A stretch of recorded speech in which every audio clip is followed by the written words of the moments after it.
Hi, so for the essential questions for Journal 20, the first question says, what is a good children's book? I think a good children's book contains literacy merit. I think it contains a positive reader's response. Those two characteristics were actually pulled from chapter 2 in that quadrant diagram. That's something that really stuck with me. And I also believe that illustrations are another important aspect to a children's book. Um, Growing up, I've always thought of the positive reader's response. That was always something that's kind of stuck with me. That I wanted to pick books that the children would enjoy and would engage in and would just stick with them for a long time. I think books really can have an effect on children, so picking positive books that they enjoy is something that I always thought to be important.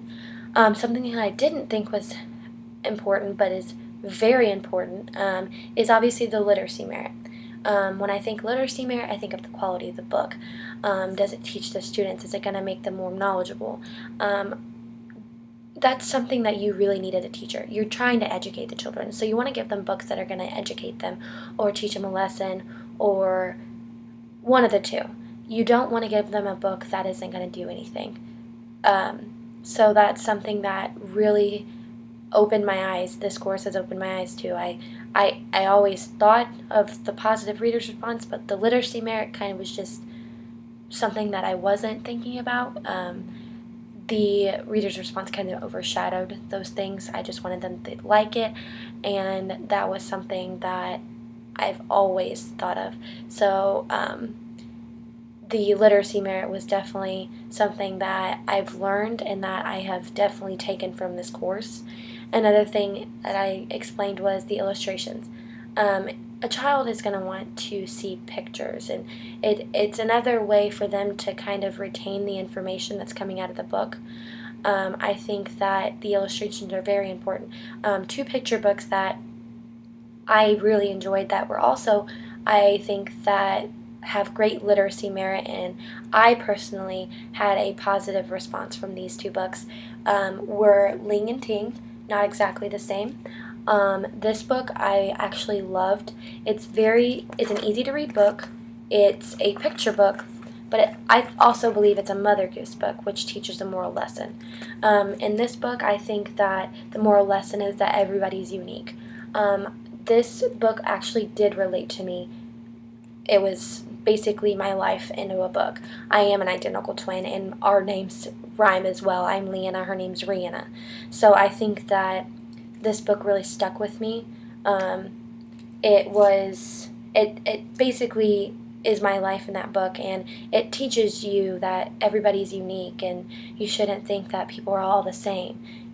Everybody's unique. So that was something that I really liked about that book. It taught a lesson. It was a picture book. It attracted my eyes because of the illustrations, and it was a great book to read. So that is something I would definitely love to teach my future students. Another book that I really enjoyed, it was a little bit longer, but it was also a picture book, easy to read, and a Mother Goose book in my opinion. Barbed Wire Baseball. It's about Zenny. He's a Japanese American who grew up, basically was told that he could not play baseball, and he in the end became a professional baseball player through the discrimination and through poverty and the wars. And basically this taught a lesson that because he was kidnapped because of the bombing in America. Japanese bombed Pearl Harbor, so the Japanese Americans were kidnapped and forced into camps, and Zenny created a different environment for the camp. He created this baseball field and changed the entire outlook of what was going on. He changed a bad situation into a good situation. He made the best of the worst, and that I believe is the moral aspect. And this book also has different. You could read it and take it different ways. Danielle and my learning team took it more as the poverty and the war and the discrimination, whereas I took it as he's making the best of the worst situation. So that was definitely something that I thought was pretty cool. The second question, as a professional educator, what aspects should I consider when evaluating the quality of a children's book for children pre-K to 6th grade? Like I said above, I said literacy merit, the reader's response. I think the overall theme of the book is definitely important, and if the book is appropriate for their age. I believe literacy merit is important. Like I said, it is a great resource for students to develop as students and readers, and in my opinion, that the quality of the book is definitely impacts the overall educational development of a child. Another thing that I stated was the reader's response. Like I said above, what makes a good children's book? I think the reader's response is definitely something to consider when evaluating the quality of a book, because you want to find books that the children are going to engage in. Not every child's going to enjoy the exact same books. Like, you're going to have students that like the book, some students that don't like the book. It's just the way of life. But I believe the reader's response is also something to consider when evaluating the quality of a book. The overall themes of the book. I think that this is definitely something that I would consider when picking a book. There are two themes, is the implicit and the explicit. Implicit is basically what the author wants you to feel and think, and the explicit is basically a direct quote from the book that the author believes to be true about the book. So those are definitely some things that I would consider when evaluating, and then also if the book is appropriate for the students. You want to pick a book that they're going to understand and that they're going to take in. You don't want to give a student a book that has no pictures and is chapter after chapter, and it's too advanced for them or not advanced enough. You want it to be something that they're learning from and they're engaging in and that they're enjoying reading. So that's definitely something those are things I would consider when picking or evaluating the quality of a children's book. The third question is, as a professional educator, what aspects should I consider when selecting a children's book to share? I said, as a teacher, the aspect I would consider is, what is this book going to do for the child's development as a student? Something that would stick in my head is, how would this book further the educational development of my students? I think that my mindset was on whether or not the students would enjoy the book when I first started this class, rather than what the students would take from the books. Like I said, literacy merit, it's the quality of the book, what are they going to take from the book? I obviously want the students to enjoy the book, but it's definitely, what is this book going to do for my children? What is this going to do? What is it going to teach them? Is it going to further their development as students? Like I said, I picked barbed wire barbed wire baseball, I'm sorry. And this book was definitely something that stuck. It was probably one of my favorite books of all of the books in my learning team that I read. It was an easy-to-read concept book. It was a Mother Goose book. It's definitely something that I would pick for my future class. Like I said, that it's something that had different meanings to different people. It was a great quality book.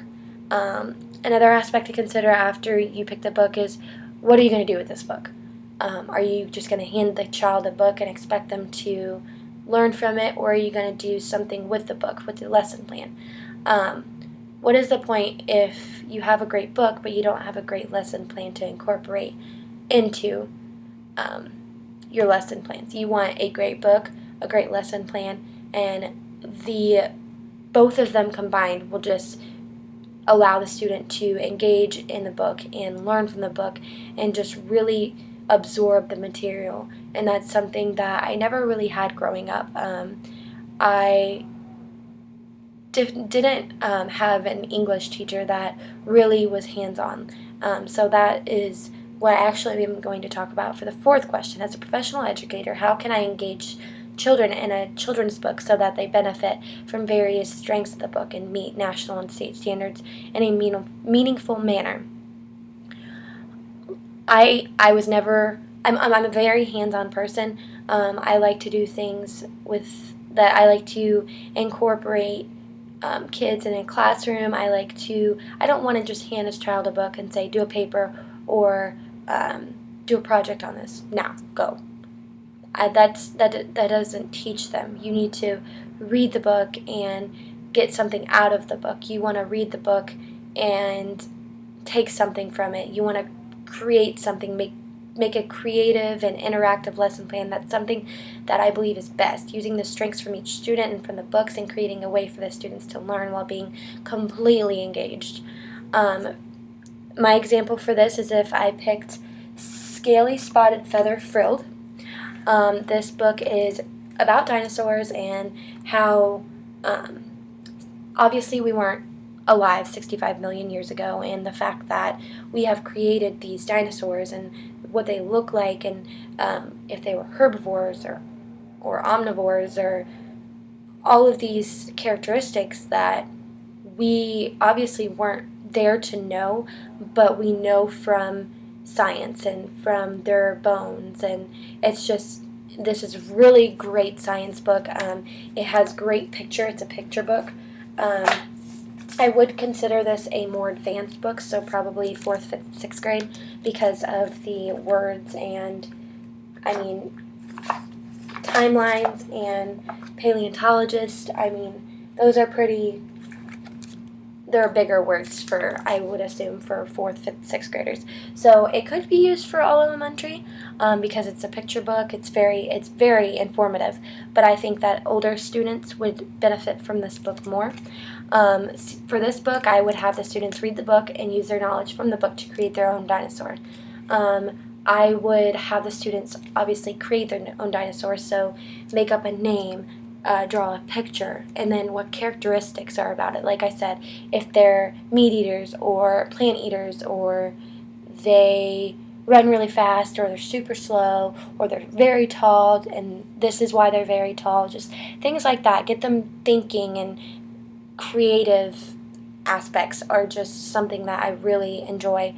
So this is something that I would probably do with this book. Another thing I would do is for barbed wire baseball. I would actually have the students read the book, or we would read it as a class and discuss the book and the different themes involved. Like I said, in our discussion board and my learning team, Danielle discussed a different aspect, something that she took from the book. She took poverty and war and discrimination, and she related to those things, whereas I took the book as more of creating the best of the worst situations. So basically, I think that this book could be taken in many different ways. So I think that this would be the perfect icebreaker. So basically, I would have my students read the book and then partner up and kind of talk about the book and see if you relate to the book in any way. This could really allow students to open up to each other and learn more about each other and see if you have any qualities that are similar, because that could really get the class to feel more comfortable, feel more open. But things like this could also, these books and these lesson plans, definitely something that I would have to make sure we're following the state standards. I think that the state standards for these books would be very easy to follow, and I believe hands-on is a great thing to do in a classroom. They're going to engage with each other. They're going to work as a team. It's teamwork, team bonding, creativity, grabbing different students' strengths and really allowing them to shine. So I think that these books and these lesson plans are definitely something that could benefit from these books and meet the national and state standards. And I think that this is a meaningful way and a meaningful manner, because you're actually engaging the students. You're not just handing them a book where they're not going to just read it and then not have anything to do with it. So I think that is the best way, in my opinion, to teach, to make them engage. Don't just hand them something and expect them to learn from it. I think those are definitely different qualities and different ways that you could work with these books.